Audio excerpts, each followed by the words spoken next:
Welcome back to Pasta Pod. This is a very special episode today. Luke, why is this a special episode? Well, let me tell you, Trevor, it's the last time we're going to be talking about this dog shit fucking story, man. Mm-hmm. I know that last episode, both of us were quite done. I crashed out quite a bit during that episode. I'm still in the middle of like the editing process, but I could just tell that we were... I think I was having a really bad day that day anyways. Or something. I was just not in a great mood. It was not the day for me. But we did it. But today we are both in a good mood. Mm-hmm. We are both ready to tackle and slay this dragon for the last time. Now you guys all know the rules. But if you don't, I will put them on the screen here because I will not be regurgitating them for the third time in a row. That being said... You know the rules. Yeah. That being said, we're going to try our absolute best to make this episode as funny or as entertaining as possible. Just because we want this to be the big send-off of this series for us. Our little baby, unfortunate. Our little disgusting accident baby, fetal alcohol syndrome baby, whatever you want to call it. It is our baby nonetheless. We are fathers now. Unwitting. His name's David. David fucking King, David dude. Fucking King. The OG, dude. The OG. So there's one thing that I ended up having to cut out of the second episode because it was like we just spent like fucking 40 minutes or so talking about it. But there is a movie that was 10 years in the making that has finally come out. However, it's not on a streaming platform. I think they released it theatrically in San Francisco, if I could remember correctly. They did one screening on the 16th, and today, ironically, they're doing the last rescreen premiere for the movie. Now, I've tried to figure out if they're going to put it on any streaming services, but I feel like at this moment it's a little too early to get that information, so we will see. However, just up in the air. However, if they do put it out on streaming, we might just make a small episode where we both like watch it, and then after the fact we take notes and then we will talk about it, because I think that would be just the piece de resistance. Also because I want an excuse to watch this dumb fucking movie. I don't care if I have to pay for it. I will give David fucking King my money to see this movie. Shut up and take my money. Exactly. It's like that meme. It's the shut up and take my money. All right. I'm Fry, big wad of cash in my hand. Fucking into my veins, directly into my veins. I want that. Could have spent that bands on the hose, but we're spending on David King. Oh, we're not getting any hose. I mean, look at us. We're running a knockoff. Speak for yourself, brother. Okay, yeah. Speak for yourself, man. Yeah. Getting a lot of hose in that bumfuck mountain place that you're in. They just love the cans, dude. He's fucking swimming it, dude. I'm fucking belly flopping there. That's how Asmongold gets him if he does.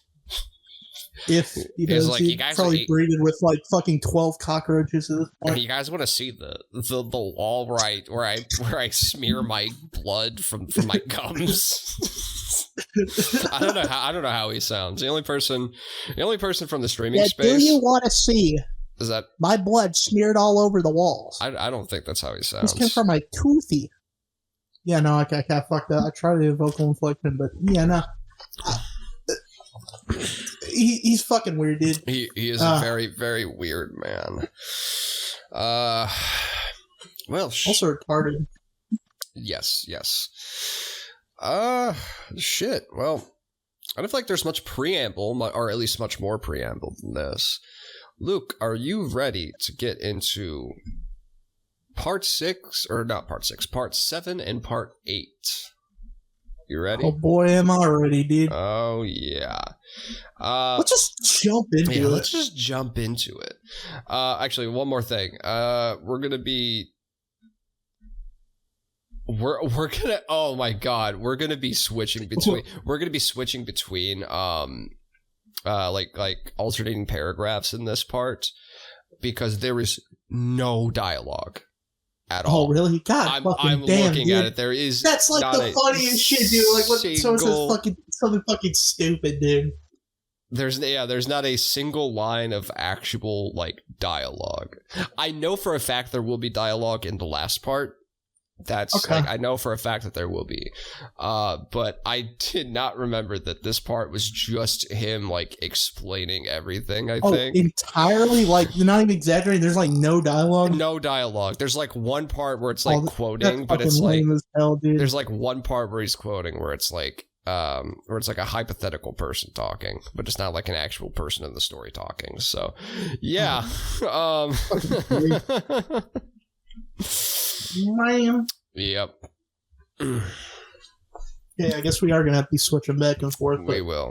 Aside. That's the movie business, baby. All right. Let's just. All right. Oh, you got everything? Okay. Yeah. Let's just jump into it. Hi, everyone. Sorry I haven't replied to nearly as many comments in part 6. I've been busy. Extremely busy. So much to do today to prepare. I'll get back to where we left off. I honestly don't remember most of the night after the car crash. I only have glimpses of memories, and I won't try to coherently express them here. I got my bearings back after I slept off the shock. My higher functions kicked back into gear after I had gone to a grocery store and bought a small amount of food. The amount of hunger that shock can induce is extreme. I rifled through the backpack and found exactly what David had said.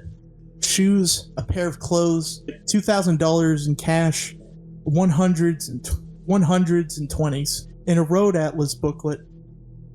I still have that atlas and use it when I'm moving on. Once I had food, water, and an inventory of my belongings, I could start to plan and work. I dumped my jail clothes in a dumpster and paid for a haircut to try to alter my appearance. Yes, I washed the blood off my face and hair before going in. All right, let's just take it. I meant to bring this up right before we started, but let's just... I might need glasses. Oh, you think? Well, okay, where are you going? Well, what I was going to say is... let's just take another drink for long-winded explanation, because that's just this entire part. Yeah. Yeah. I feel like it was nearly as overbearing as other parts, but damn. It's... like, I don't know, sometimes it just feels like useless from like the amount of details. That is this entire story. Is useless information that no one needed. Oh, brother. This guy stinks! It's like, yeah, I really needed you to clarify that you washed the blood off of your face before going into a place to change your appearance. Please tell me more. I would love to know. That's what we needed to know. This is my favorite creepypasta, guys. This is my favorite creepypasta. I love it so much. I'm genuinely surprised when you said people brought this on the same regard as like other fucking big ones. Yeah, it's considered like Pen Pal. Pen Pal? Yeah. Dude, what the? Yeah, it's up there. Like for some people, it's up there with Baraska. It's up there with Pen Pal. It's up there with 1999. That's fucking great. 1999, yeah, dude. Yeah. What the fuck, man? Yeah. And again, I like to stress when I was younger, I was one of those people. But I think it was because the way that I took in all these stories was through like Mr. Creepypasta's readings, and he's a very, very talented voice actor. Most definitely. in his own right. So I think that he made it. He tricked my little monkey brain into thinking that it was an actual good story. No, not gaslit, you know. You gaslighted? Dude, Mr. Creepypasta exposed it. Dude, Mr. Creepypasta gaslit. He exposed his dick. Man, it was scary. He didn't actually do any of that. Me, please, Mr. Creepypasta. As I was 9 years old, why the fuck did he do that? Mr. Creepypasta, don't sue us. None of this is a joke. This is... Oh, yeah, no. I'm just... Yeah.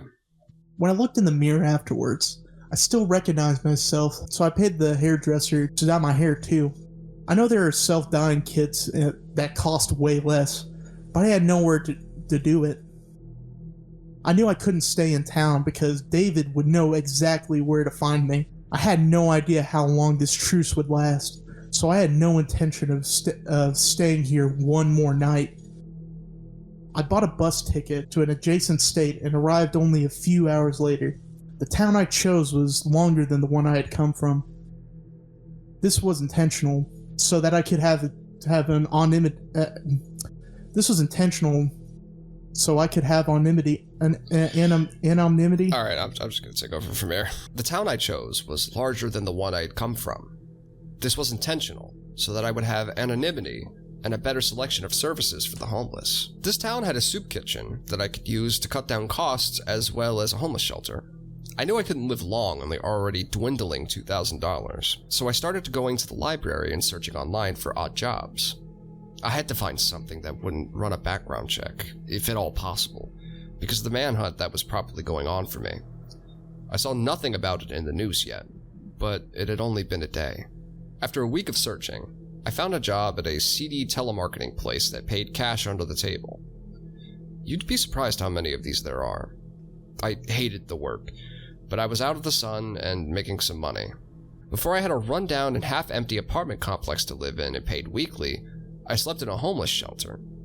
I could have just stayed there and saved a lot of money, sure, but I hated going there and avoided it as long as possible when nighttime came. The money I spent on the apartment was well worth it. I had some semblance of a life set up, and now I can get the real work done.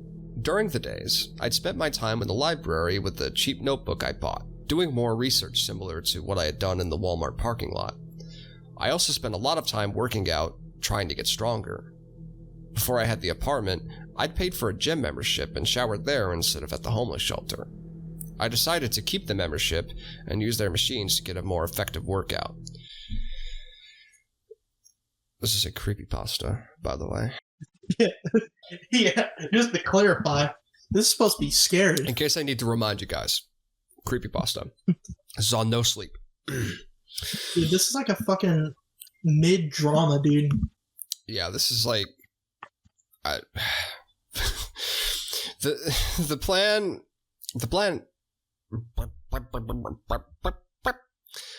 at the time had been to stay alive and away from David and the cops. I stayed inside the day the news broke of my escape in the other state. The police finally admitted to needing help in finding me and went to the public for a request for information. They listed off the crimes that I was accused of, as well as a request to question me in regards to 2 dead policemen. I wrote down every detail of the investigation, though none of it proved useful other than as background knowledge. I kept up with the sporadic news releases so I can stay as far ahead of the cops as possible. For the next 6 months, I stayed in the city. During that time, I learned a lot. Living on a tiny budget, home repairs when the landlord wouldn't fix something, hiding when you suspect you're being followed, and navigating the streets at night all became second nature to me. I also continued to study computers and networks. I am by no means any kind of licensed professional. I learned by deciding what I wanted to know how to do, and then practicing it over and over. One day, I was at the library when the news was published online. David fucking King was suspected of murdering the 2 cops. Woo! I was ecstatic and couldn't believe my luck. David King had finally made a mistake that had cost him. The news story did not specify why the police suspected him, but I didn't care. David was going to get what he deserved. A month passed with still no news of whether David had been captured or not. I found myself tempted to call Detective Hernandez and ask what he knew, but I didn't. I learned a lot of self-control and risk assessment during those 7 months. Risk analysis is built into my daily decisions. After checking on the news on David for the 3rd time in a week, I decided that I would no longer be a bystander waiting for David to be caught. I decided to begin actively hunting David. Now, put a base into it. I decided to start actively hunting David King. I decided to begin actively hunting David. There you go. There we go. Since I knew he was good with computers, the internet was the best place to begin looking for traces of him. I searched hundreds of forums, soaring for a list of keywords that I thought David would either post or look for. I won't include that list here. Thank you. Thank you. God damn. I was Dude, that would just be a whole at least, okay, maybe he has a little bit more self-control. All right, I'm going to post the type of porn that he likes. He watched this YouTube video last night. It was really weird. Dude, he's rewatching Two Girls, One Cup, dude. I thought that was like fucking 2 decades ago, but whatever. Dude, he watches... he watches Asmongold and God, what's his name? Hassan. Yeah, he watches Asmongold and Hassan. He's on both sides of the coin. I didn't think those people existed. It's because he is a abnormal fellow. He's an abnormal fellow. Yeah, he's got to know the mindset of both kinds because he exhibits both. Exhibits both. Yeah, both.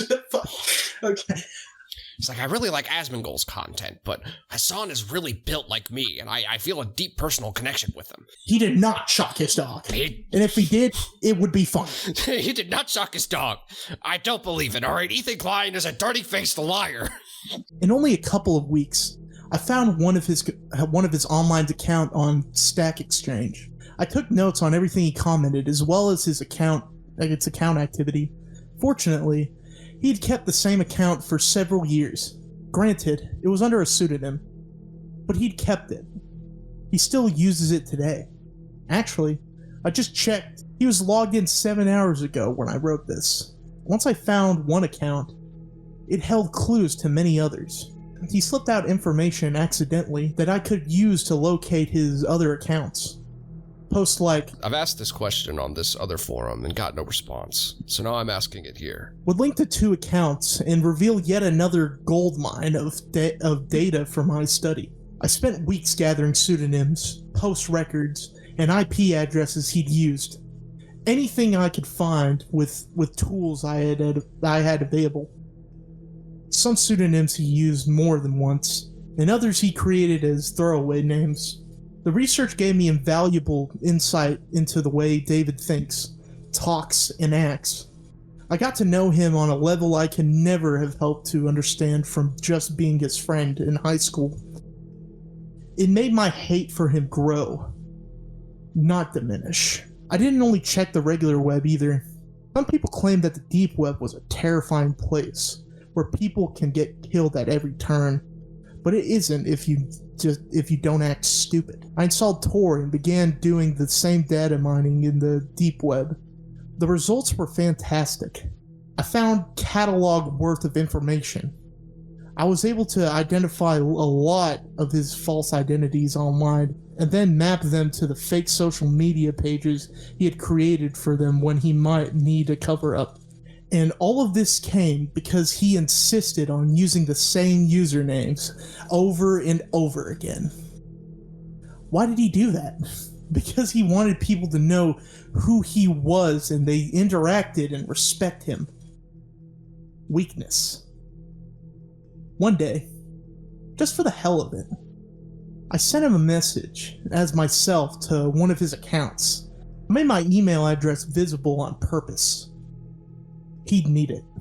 The spam mail started instantly after that. The response was so childish and brash that I was smiling that whole day.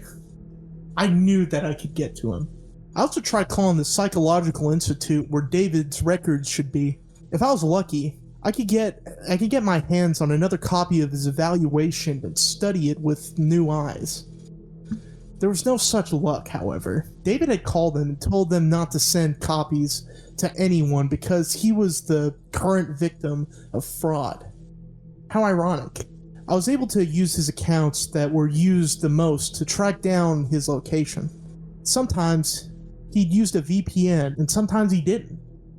Recently, last week actually, he moved to a nearby city. He seemed to be following his own instructions to his partner to move along after only a couple of days. He was jumping from city to city, but not crossing the entire country every time he moved. He was making a snake-like trail throughout the country. I went over to this town he moved and walked the streets for hours, hoping for a glimpse of him. It was just my luck that he walked out the grocery store just as I was walking in. He didn't notice me, but I followed him back to where he was staying. For a couple of days, at least, I knew where he was. The next few days were spent in surveillance. I watched him day and night, following him everywhere. I saw no sign of Katie being with him. Oh, there we go. He remembers now. I do remember my girlfriend. Ah, yeah, my girlfriend. I am a girlfriend. Zander, I could be your girlfriend. I just wanted to take Katie out the picture. I saw your Grindr profile, Zander. I know what you are, Zander. We know what you are, Zander. Why else is he doing all this shit, man? Dude, he wants to get some Zander. This is obsessive, man. Dude, just fuck already. I saw no sign of Katie being with him, though, which made sense. His partner only came to visit once. I stayed for only 10 minutes before leaving in a car I hadn't seen him arrive in.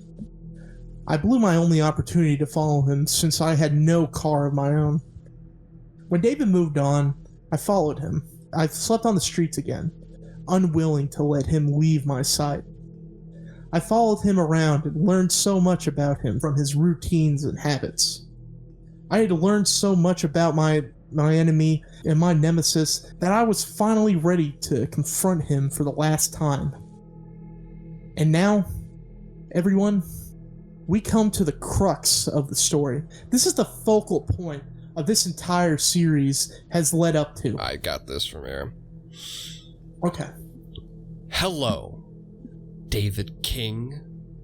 I know you're reading this. I see you check it out during your morning coffee routine at Starbucks. It took you a few days to find it, but I knew that if I told my story through to the end and gained enough popularity, you'd find it. The more people who became interested, the more likely you were to see it. And now, here you are. I'm sitting here, watching to see your face when you read this part. This has been the build-up of the entire series. I wrote all of this for this one moment. You've read every comment. I've seen you scrolling through them and opening sub-comments to see what they say. You're very invested in what everyone has to say, and the one thing that you can conclude from the comments is this: everyone here hates you. Every last one. Hundreds of people now hate you. Many of them have offered time, talent, and cunning towards your complete destruction. I have refused their help until now. I want Katie back. All my stalking hasn't told me what really matters. Where is she? So I'm using this thread to get to you. Either you give me Katie back, or I release everything about you to all the people who hate you. I know aliases, addresses, phone numbers, comments admitting to illegal activity, social security numbers, driver's licenses, passports, online names, everything. The police will have it all too. Like the voice. He's got on his level. I've been tracking you for so long, David. The first few lines of every post, where I said, for example, that you almost found me, they were wise. I've been watching you from afar during the entire publication of these posts.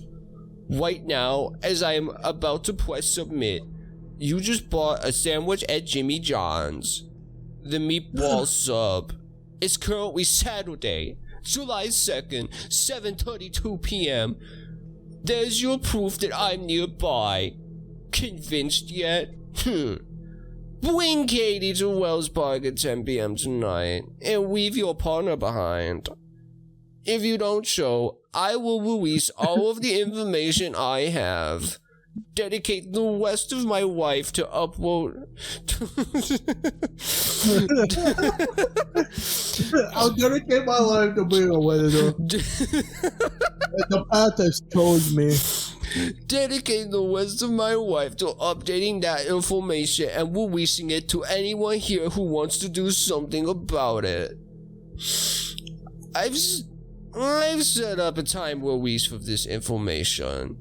It will be automatically posted via private message to everyone who ever commented on these threads, and they will spread it even further.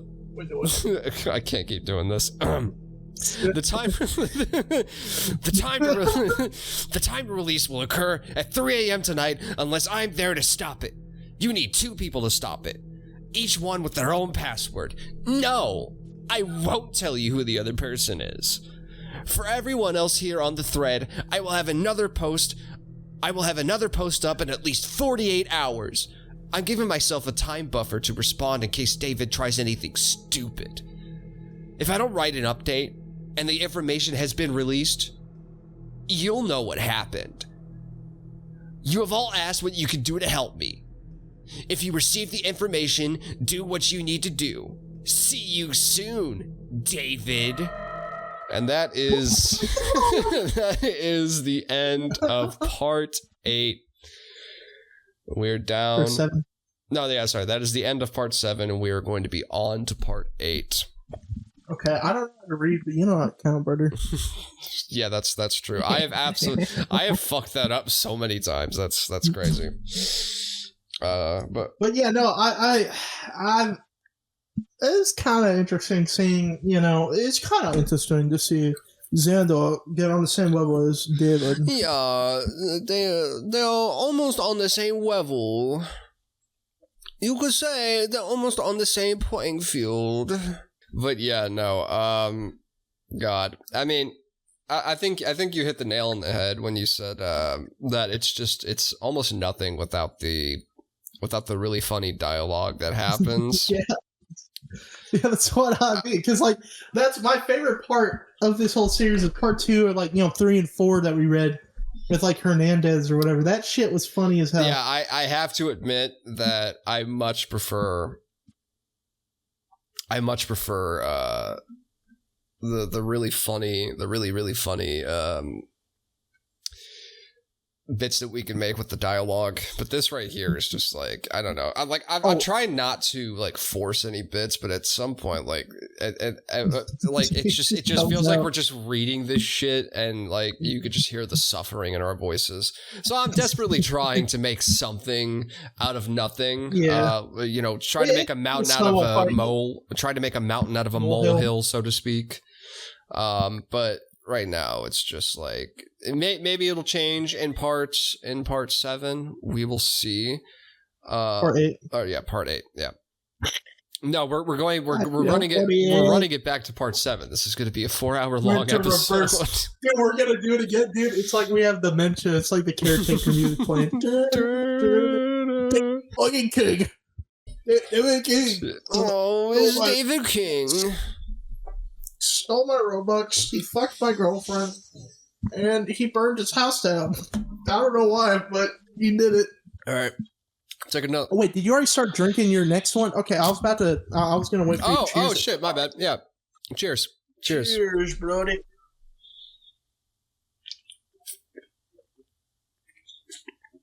Oh, my goodness. Alright.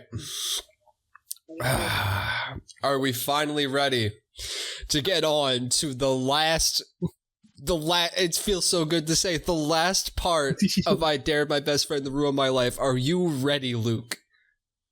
I've been ready, dude. Let's fucking go. I present to you all the final part of I Dare My Best Friend to Ruin My Life. Luke, take it away, my friend. Hi, everyone.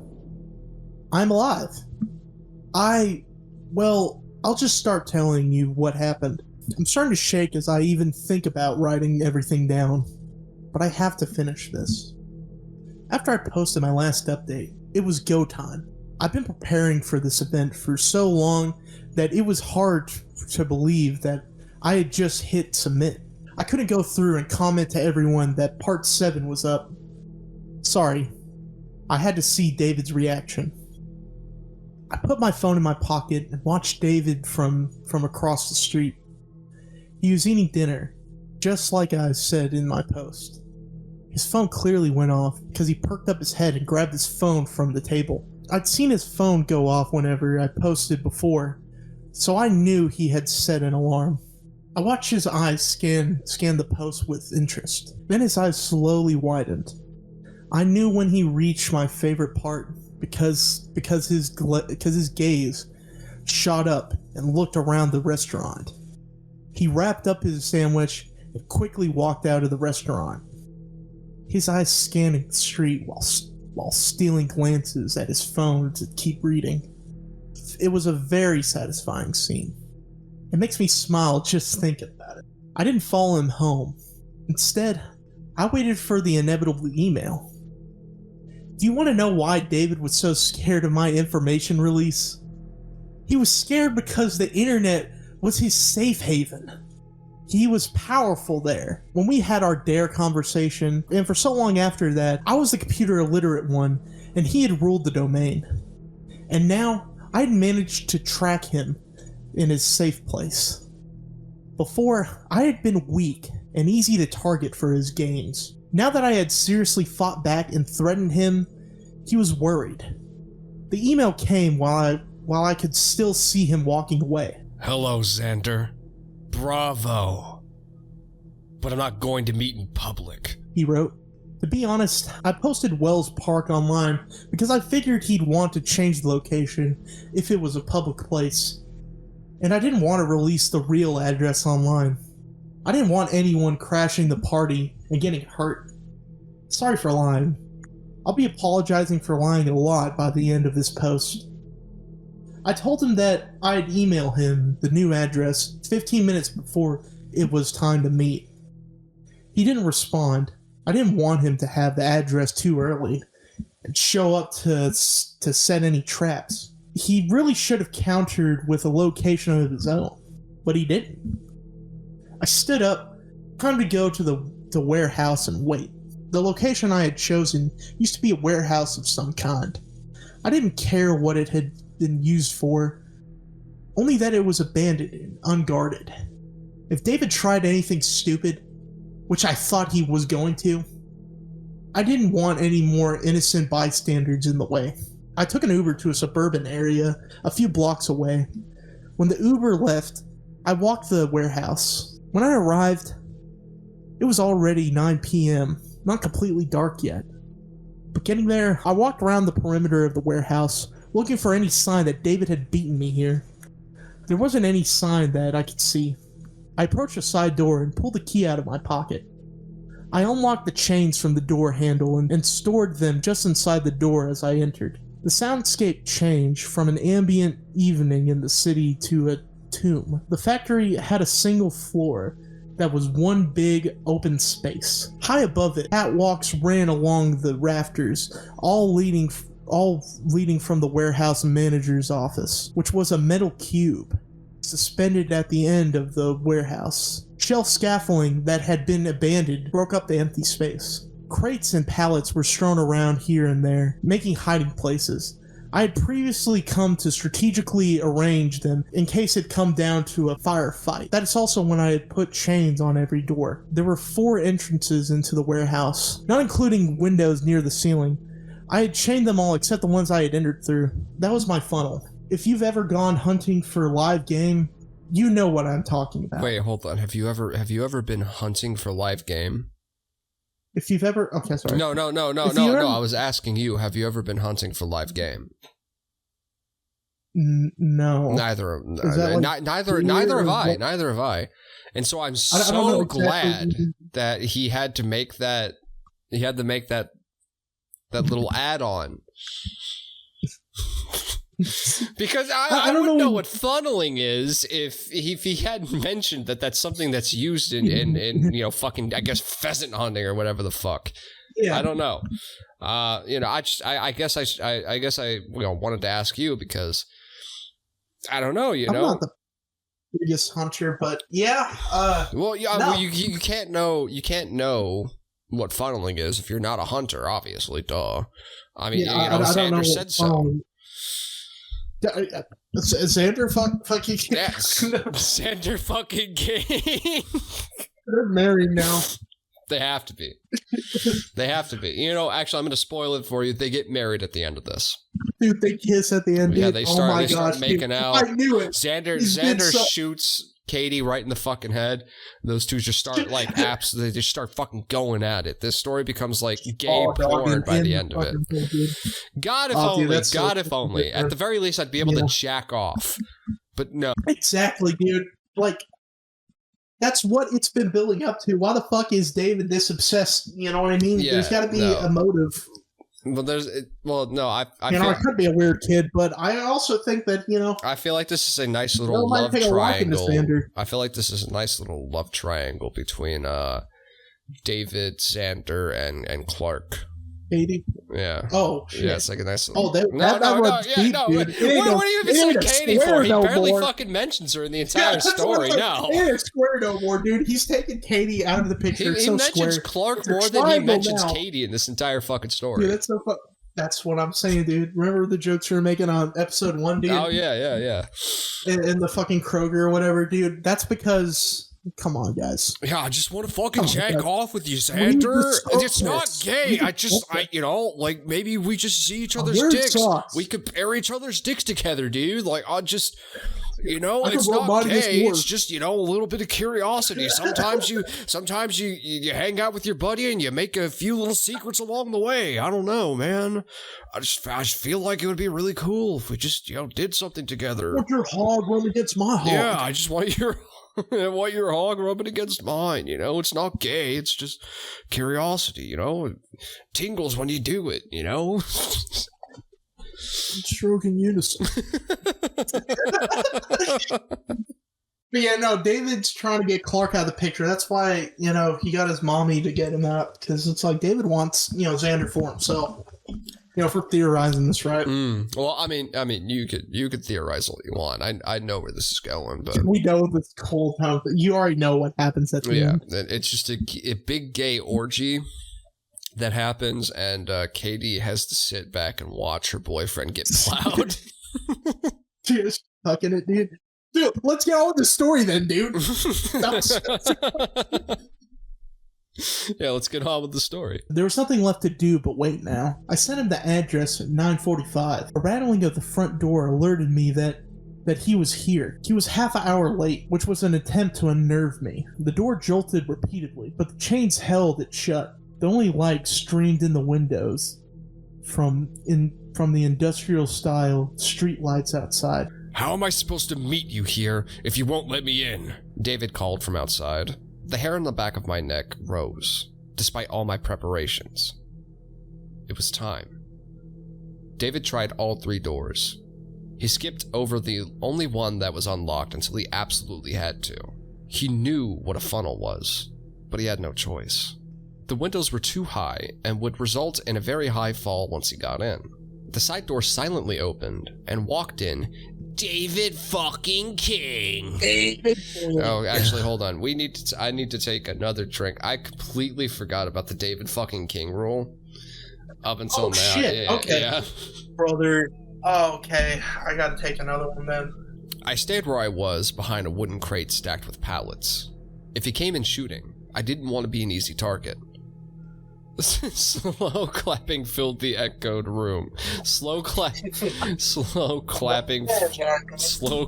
filled the echoing room. Well done. David chanted.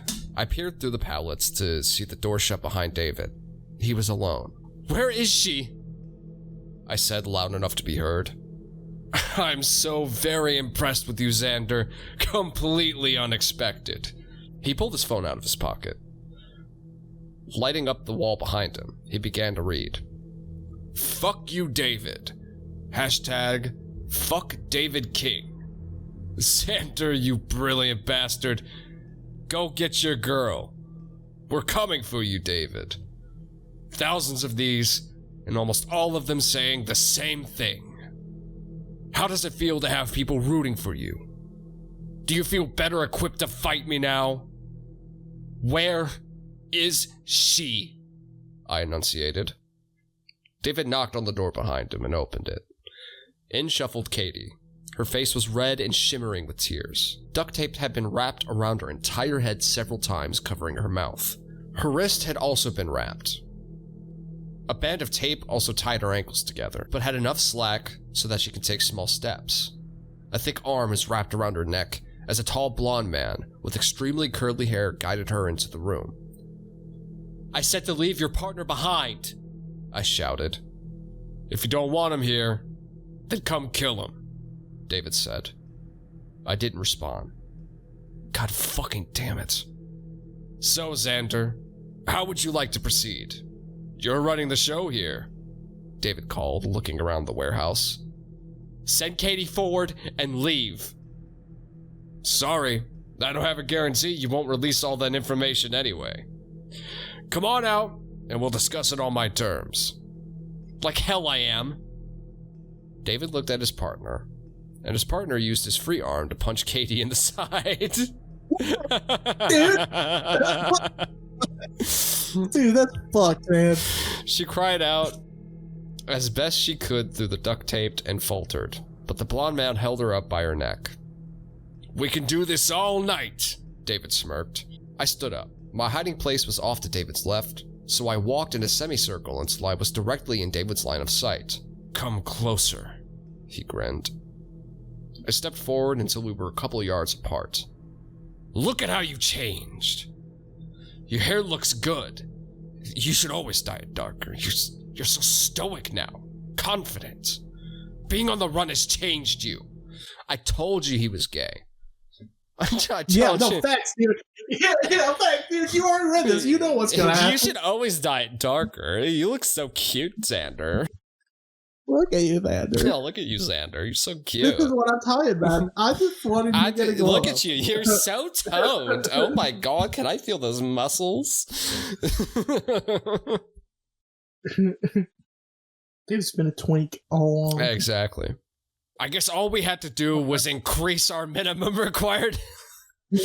God fucking damn it, dude. I got to drink again. Baby, let's go. Yeah. I will say it has been a minute since we heard that. Even though it was a lot. Audience members, you have to drink now. Yeah. Or I'll kidnap your girlfriend. Yeah, or we'll steal your identity. and make sure you go into credit card debt. I guess all we had to do now to increase the minimal required effort was to go on the run, huh? Then maybe we could have avoided the whole mess. Then again, it's all been so fun. Let's get this over with, I growled. So hostile.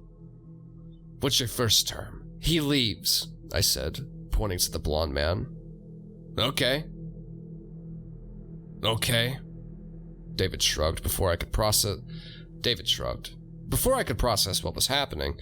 He pulled out a handgun from his pocket and shot the blonde man in the head. He collapsed, dragging Katie with him. Katie gave a muffled shriek and untangled herself from his body, dragging herself backwards along the floor. She backed into a wall and stayed there, eyes wide. David looked down at the body before slowly turning his head to me. My turn. Jesus Christ. It finally hit me how in over my head I was. I might understand David King, but I could never match his sickness. It occurred to me that I could die that night, despite David's rules. Show me the data, he said. That's my first term. I want to know exactly what you're going to release so I know it's worth my only bargaining chip. I tried to hide my shaking hands as I pulled my phone out. I went into my email drafts on a throwaway account where I had saved a copy and emailed it to him. I sent it to you, I said. Fast as a lizard, he spun around and snatched Katie off the floor. She screamed as he stood her up and held her in front of him. I pulled my Ruger SR-45 handgun out of the concealed carry holster I'd worn and tried to get a clear shot. He was too fast and had caught me by surprise, so she was in front of him before I'd even lined him up in the sight. So, you've got a gun after all, he said coolly. Didn't see that part in your post. Relax. I'm just trying to make sure I can read in peace. He held the gun to her head with one hand while opening his phone with the other. My mind raced, trying to figure out the next steps. David had waltzed into a hostage negotiation that I had arranged myself and took over. He took his time reading through the data dump. His expression changed between surprise and a smirk repeatedly. Well now, he said, putting his phone away and slipping his now free arm around Katie's neck. I had no idea I was so careless. He sounded anything but careless. Katie grasped as he suddenly gripped her neck tighter and pressed the muzzle against her temple. Let's move somewhere smaller, he said, looking up at the manager's box. I don't want you running away when the going gets tough. You first, San, he said, nodding his head towards the stairs to his right. The door he had entered had a set of graded stairs off to the right that had led to the manager's box. They went up towards the back wall, then turned to the left straight into the side of the manager's box. Another set of stairs should have been on the other side, mirroring these, but they had been disassembled and lay in a heap. I kept my face to David as I walked towards the stairs. I kept my gun pointed towards his direction, and he kept his muzzle against Katie's head. Katie was sobbing and watching me. When I reached the stairs, I slowly backed up them. David followed once I was halfway up. At the top of the stairs, the door of the office stood. To the left, a graded walkway led over the floor, spreading into the catwalks that sprawled the entire place. I opened the metal door to the office and backed in. The only furniture in the room were two heavy wood tables. The rest of the office was bare. A thin slit of windows overlooked the warehouse floor. David pushed Katie into the room with the arm still around her neck and shut the door behind him. I followed him with my gun, standing against the opposite wall where the second door leading into the office was. The office was big enough that we were still a few yards away from one another. Now I don't have to worry about you running off into the dark warehouse. As fun as hide and seek sounds, I don't have the time. You know, when I found your post, I thought I had stumbled across some sort of therapy story that you were putting up, but it was so much better. You really surprised me. You've grown and changed and tried to beat me. David smiled. But you haven't changed enough. I can see it in your face and your trembling hands. You are still you. He's trying to hide them. I can see it in your face and your trembling hands. You are still you, Zander. You've changed your exterior, but inside, you still have the same motivations and weaknesses. He tightened his grip on Katie again. I know your next term is for me to let Katie go, so I'm gonna skip your turn. I know you would prefer that she remain in my custody rather than getting shot, so I suggest you put down your gun. I stood my ground. I wanted to take a shot, but I didn't want to risk him being faster than me. I was confident in my aim, but not my speed. Put it down, he said again. I stayed. In an instant, the gun left her temple and fired a shot into the floor, and returned to her head. She sobbed, and the heat of the barrel must have hurt her skin. I'm not fucking around, Zander! David shouted. Slowly, I set the gun on the floor and kicked it in his direction. Good choice, he said calmly. Have you realized why you're here yet? My face answered him. What did that even mean? Of course I did. You think you're here to save Katie, but you aren't. She's been gone for a whole year. You've only built up memories of her. The Katie you knew was dead. But not even that Katie is the reason why you're here now. No. You gave up on a happily ever after with Katie long ago. This isn't a hero's quest to save the princess. This is a revenge assault on the dragon. Dude, what a fucking jackass, dude. I gotta say, it's like, even though I will admit, I would say it's just like Katie has been in the back burner for a bit. Like, you know, it's just like you seem like you less of like talking about Katie as much. But at the same time, that's still like a valuable reason. Like, you know, that's a fucking that's his girlfriend or whatever. You know, you kind of want to fucking save her, even though that's like a side piece, dude. Come on, get off your fucking high horse, David. No, I disagree with you. She has been less and less relevant as the story has gone on. It has obviously become about him hunting David. I get that, but still, though, it's like still like something. It's like you kill Katie, you still be kind of fucked up. You know what I mean? Well, no. To be fair, no, I've been kind of ripping on for him, but yeah, I guess. Yeah, you can't just change sides at the end of the story, you piece of shit. Yeah, fuck you. Fuck you. I tightened my jaw. I refused to admit he was right. Okay, never mind. I guess my diatribe was fucking pointless. I tightened my jaw. I refuse to admit he was right. This isn't about saving her. This is about outsmarting me. Keeping Katie safe was just a result, David said, his smile growing. So in that sense, you and I are the same now. It's about outsmarting the other one. You started out simply living life and then progressed to defending yourself. Then to protecting your loved ones, and now you arrived here where I wanted you to be all along. Trying to ruin me. It took you a couple of years, but you made it, at least most of the way. Even if Katie wasn't the true reason you're here, she's still the weakness. I'm gonna guess that other people in your life are the same way. You still have weaknesses. I'm sorry, I just saw her in the corner of my fucking eyes. Doing the spinning thing again. Oh my god. I'm gonna guess that other people in your life are the same way. You still have weaknesses that tie you down. I learned how to get rid of mine. Like your own mother? I snipped. She was a liability, he said coldly. It wasn't personal. You're a sick fuck, I said. The door behind David silently opened. I'd oiled those hinges for hours, making sure they made absolutely no noise. I'm about to get a lot sicker, he said. He started to pull the trigger when he was tackled from behind. Katie tumbled out of his grasp as he tried to use both arms to catch himself. His gun went off, but the shot hit the wall. Katie rolled away from David's reach. David started to get up, but the assailant was on their feet faster. David, on his hands and knees, looked up at the attacker. Remember me, bitch?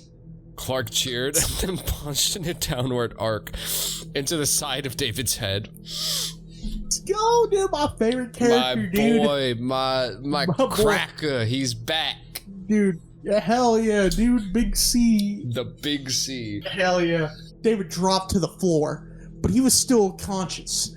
He grabbed Clark's leg and tore him to the ground. I raced forward and pulled Katie out of the scuffle. I dragged her out the door before getting her to her feet and cutting the tape on her hands with my pocket knife. There wasn't time to get layers off her head. She was wide-eyed. Run!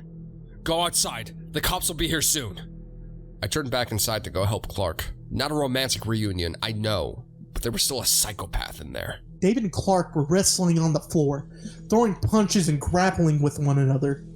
David was bigger and landed a few hard punches. I looked over my shoulder, making sure Katie was stumbling down the steps. I drove in, aiming for my gun that was just beside the scuffle. David saw me and kicked my legs like a tentacle out of the ocean. I tripped and knocked the gun into the corner when I fell. David suddenly shoved Clark off him and practically tossing him onto the tables. I watched as David jumped up and made for his gun. I writhed on the ground and kicked. My toes barely caught the gun and skirting across the room. There were two guns in the room, both on opposite sides. Two of us. and only one of him. Clark rolled off the desk and jumped into David as he ran for the gun. They both slammed into the wall. I crawled for my gun, which was just out of reach by a couple of feet. There was another crash behind me. My fingers wrapped around the gun as I twisted around the ground, aiming it in their direction. I had turned just in time to see David fire a shot into Clark. There was no hesitation as I squeezed the trigger. I struck his shoulder. He whirled to face me. I fire again, and again, and again, and again. Even after he stumbled back against the wall and slid down, I kept firing just to make sure the fucker would never get back up again. The gun clicked to alert me that I had emptied the clip. 10 shots, and every one had hit David fucking King. We're taking a drink to that fuck. We're taking a drink to that, fuckers. 1 second. I'm taking a drink. And you have to take one with me if you're watching this, guys. You have to. You're pre-programmed. I'm underage. Ooh, go steal some fucking liquor out of your parents. Exactly, fucking, dude. like... If you're a real baller, like I was back in the day, you would fucking do that shit. Unless you're a pussy. Unless you're a pussy. Unless you're a pussy. Dad, you're a pussy. Letting my hand fall back to the floor, my heart pounded. My whole body shook. But I couldn't rest yet. Shakily, I got to my feet and stumbled over Clark. He was crumbled against the wall. Clutching his left shoulder, blood oozed through his fingers. Damn, he shot me, he said, clearly in shock. That's when the police sirens could be heard. Get out of here, he said to me. No, I'm not going to. I'll be fine. Police will be here any second to help me. Just get out. Get out the back and run. I'll contact you when it's safe. Clark yelled. Go. I'm not gonna let you get arrested again until they get the facts straight. I rushed towards the door, stuffing the Ruger back in my pants as I moved. I paused at the door. Thank you, I said, looking at Clark. Go! He yelled again. I sprinted down the steps and ran to the door furthest in the back of the building. I unlocked the chains on the door and pulled it open. Ducking into the night, I run this path over and over, making sure it was good enough for an escape in case something went wrong. I went to my previously established hiding place and hunkered down to stay hidden. I sent a text to the server my script was on and entered the password to cancel the info dump. There never was a second person. That was a bluff. There is no reason to release the information to you now since David is dead. I'm sorry. I really appreciate the level of support to ruin David, but there's no point now. I thought he'd still be alive afterwards. The police will get it eventually as evidence, though. I also tapped out. I'm alive, in the Reddit thread to alert everyone that I had survived. Then I collapsed into sleep. This morning, I was thinking clearly again and feeling better. I ate and drank lots to counter the shock. I've started making plans on where I'll go next. It isn't safe to stay here much longer. The news hasn't said anything about the incident yet, but I'm sure the story will break eventually. I've stayed glued to the radio app on my phone all day today and am listening right now, hoping for an update on Katie or Clark. So he left Katie? No, he let Katie run to the police that were like coming out there. Oh, okay. Thank you, Reddit. This is so. There's so fucking much at the end of this, dude. Oh my god, dude. He's dead, dude. You just let go. Let the fuck. You know how I like how creepypastas end with like a little slight twist. You know, why the fuck we need a dialogue at the end just to make everything wrapped up, dude? Clark started going to the gym. Started fucking my ass more. We were best friends after that. Anyways, thank you, Reddit. You've helped me remain positive these past few days and set this trap. It's finally done. I regret so many things about what I did and how I reacted to in the past. I should have fought more forcefully before it came to this. I was too scared, though, and didn't really understand David. But now I do. Only now, it doesn't matter because he's gone. All right, hold on. You know what? Okay, going the thing. No, you know what? David's dead. They were able to get evidence against him, but it doesn't fucking matter because he's dead. Xander's upset that he was more after fucking David than he was to get Katie back. That's the end of it. That's the fucking end of this shit. We're not gonna sit here and fucking do this anymore. Is that what all it says? Doesn't it have like some twist ending at the end? No, not at all. Here, I'll spoil it. I'll spoil it. Look at this. Yeah. Look at this. David was right. Okay. It wasn't about Katie. Katie was a result. It makes me feel guilty and dirty to think about it. Maybe it would be the best if I never saw her again. It's not. Look how many paragraphs. She's not likely to want to see me. Katie, if you're ever reading this, if you can ever handle it, I'm sorry. I'm so sorry. Once again, thank you, Reddit. He doesn't you have helped so much to support, with your support, encouragement, and your acknowledgement and your unknowing aid to make this trap for David. I couldn't have done this without you. The last 2 years have been hell, but it's finally over. We ruined David fucking King.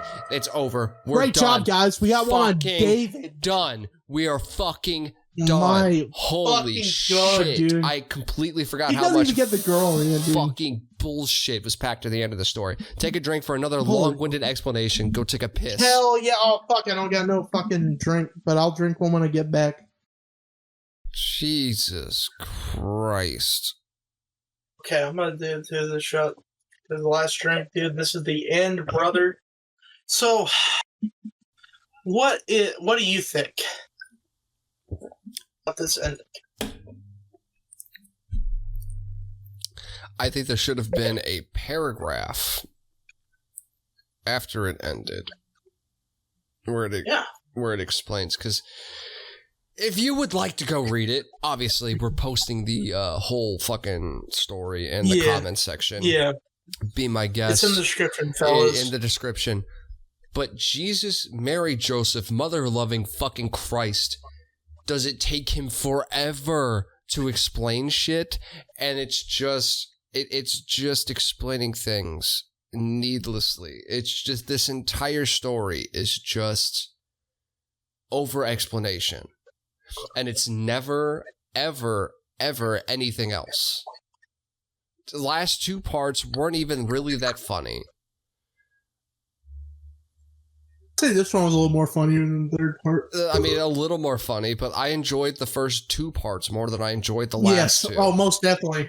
Most definitely. But it's just say, I will say no, this part is way better than part 3. I didn't even get a chance to finish, my guy. Sorry, go ahead, buddy. You're good. I was gonna say is the reason why I just cut all that shit out. Like I just stopped it because I didn't want to subject Luke or myself to just constantly like read this like unnecessary bullshit when it could just be summed up with the last few sentences in the fucking story. Most importantly, I don't want to subject all of you guys to that, especially considering the fact that we are trashed and we're not going to be able to make anything fun out of it because we're both fucking done with this. We are done with it. Oh, this story fucking sucks. And the only thing that I am looking forward to when it comes to this shit fucking story is whatever they make out of that fucking movie. Yeah. And I don't know, man. Yeah, that sums it up pretty good because, like, be fair, it's like throughout this whole thing, like sometimes it fucking teeter-tottered on like being so bad it's good, but the later half is like so bad, like I don't even fucking care anymore, man. It's just fucking. It didn't have anything terrible. Charming to it. Yeah, it didn't have anything charming to it near the end. I will say it was somewhat funny of like, you know, some parts of this by saying just like, dude, they're taking themselves way too seriously. But at the same time, dude, I'm just surprised that people put it in such high regards as other creepypastas. I myself haven't seen this one until, reading this. But from, what Trevor says, some people say this is like one of the best creepypastas, or in there with other levels of way better creepypastas that I would recommend you would probably fucking listen to more. Like fucking 1999... or fucking Pen Pal, or if I can, Baraska. Or if I, yeah, I was gonna say, or if I can just plug my reading of Baraska. Yeah, it'll have been. Listen to Baraska. Listen to I say our because it's on the channel. I didn't read it. Yeah. But listen to the Baraska one on this channel. It is way better than fucking bullshit. I put a lot of work into that Baraska episode, and I'm very happy with it. So if I can have more people, listen to it, it was nice. I put, unlike this series, I put my heart and soul into trying to do some level of voice acting in it. So, but a good one, man. But beyond that. It's just an infinitely better story. Overall, most definitely. Dude. You see that meme where it's just like Atomic Bomb versus fucking Coughing Baby? Yeah. It's literally this exact comparison, dude. That's why I thought it was so appalling that you fucking said like people consider this on the same regard. Yeah, like, no, fuck, man? It is. It's just something I wouldn't think of because creepypastas and stuff like that has been integral as a kid. I've liked a lot of them. It like made my childhood from from back in the day. Mm-hmm. So I never saw this one, but seeing that compared to ones that I grew up with that I thought were actually stood the test of time to this day as like generally good stories, just is a fucking appalling, man. The thing is like you can have like stories that don't necessarily involve monsters in terms of like creepypastas. Like again, like almost definitely, 1999 I think is a tremendous example of that. Like the Predator Bear, whatever. Yeah, like 1999 is a tremendous example. What was the other? Pen Pal is another. Pen Pal, is another fantastic example. Long read, but it is definitely worth it. And again, Baraska, if you don't count Part 5, is another also fantastic example of stories that don't involve monsters, but involve people doing terrible things. Yeah. And this story, and that's what I feel like that's what makes it scary. Sorry, my bad. And this story is desperately trying to be like those, but just cannot grasp the concept of what makes a horror story a horror story. Most definitely, man. And it just,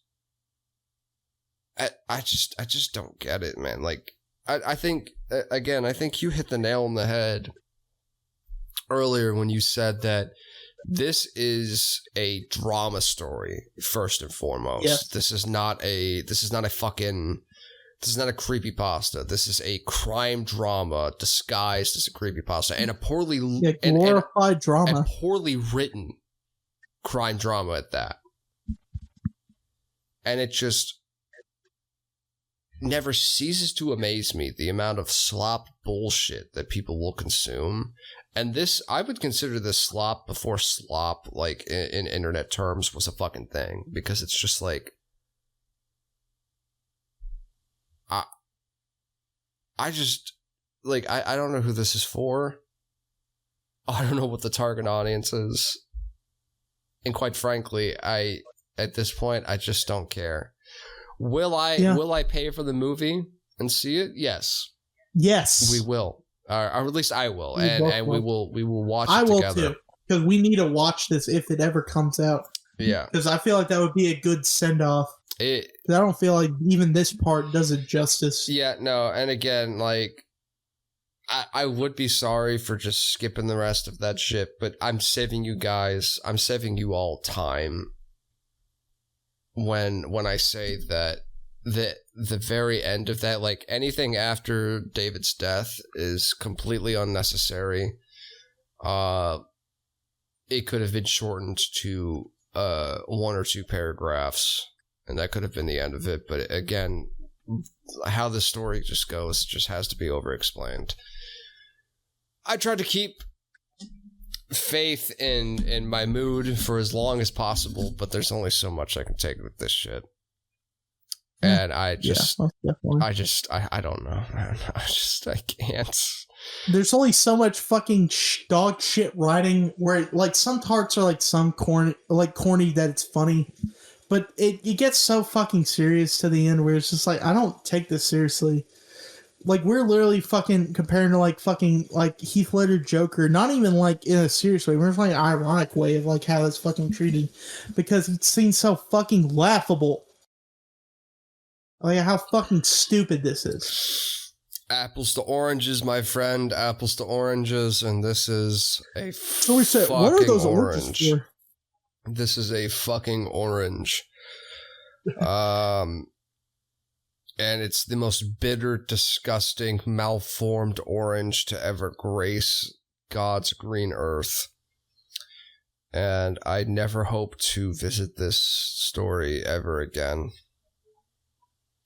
Here, and I probably won't. I mean, I don't even think there's a probability aspect to this. I think that besides the movie, we're not fucking going over this shit. We're not, honestly, in my personal life, in my personal life, I probably won't either, because it just seems so fucking stupid. I definitely won't. And, some parts were funny because of how fucking bad it was, but it doesn't leave that fucking so bad it's good aspect throughout the whole fucking thing. At some point, it's just fucking bad. I hope they were 15 while fucking writing this, because if not, then, brother. I don't know.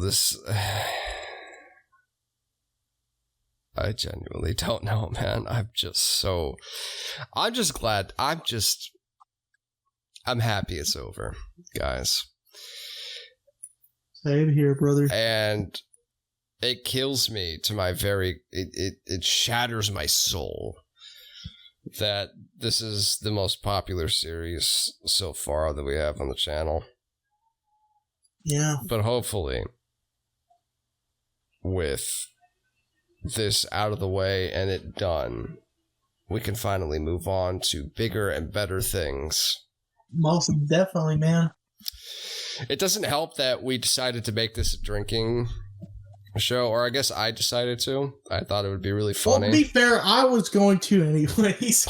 How fucking stupid it is. Yeah, God, I don't think there's much else to say.